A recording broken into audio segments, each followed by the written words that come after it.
Veronica from WatchMojo. Hi, Jon Dore from The World. Hi, I'm Veronica, and today WatchMojo.com is behind the scenes at the Just for Laughs Festival, and we're about to chat with the star of the Jon Dore Show, Jon Dore. The opening joke.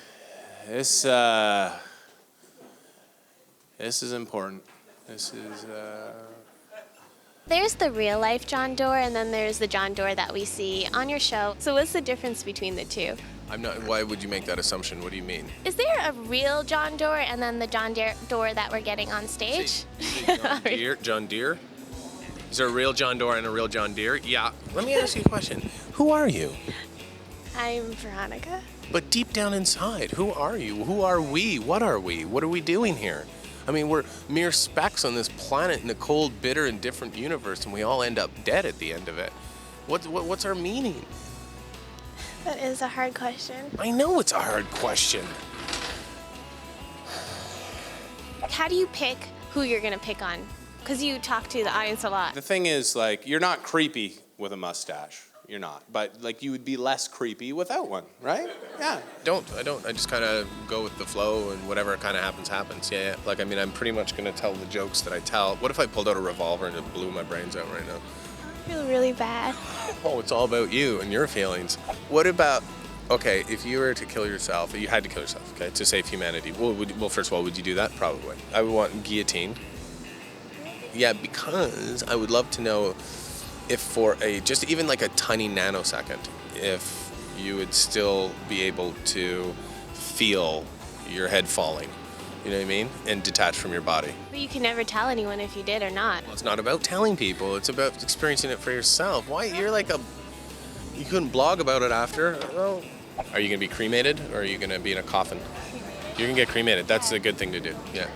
It's less. Worms eating me. You don't want worms eat, you're dead, it doesn't matter, you're not gonna feel anything. That's why you're gonna get cremated? That's selfish again, it's all about you. And it's cheaper for people burying. That's the reason why. It's cheaper, there's no body to dispose of, yeah. Earn. Yeah. But I don't want them to keep it. I'm gonna eat dynamite and explode. Okay. All over, yeah. In a mall. Are you this inappropriate in real life? I say things in real life too, and I say, so give me an example of something you're talking about. STDs. You puked right on the camera guy. I barfed on the camera operator? Yeah. You don't think that's inappropriate? What depends on the context? No, I don't think that's inappropriate at all. I had to throw up. He happened to be there. There are, hazardous job sites, and that's why he signs a waiver. But I'm not inappropriate. Now, comedians often have the ability to take inappropriate subjects and make them funny. Is there anything that you should avoid talking about? I won't talk about pancakes. How come? Just don't. I think it's just a little too.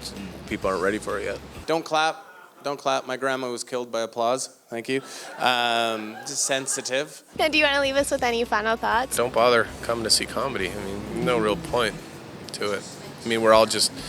It's a distraction from the inevitable, which once again is, death. And so I think that's probably why most people come to comedy shows, is to avoid the terrifying, overwhelming horror of realizing your own mortality. And it's motivated by fear of death, and that's why people come to a show.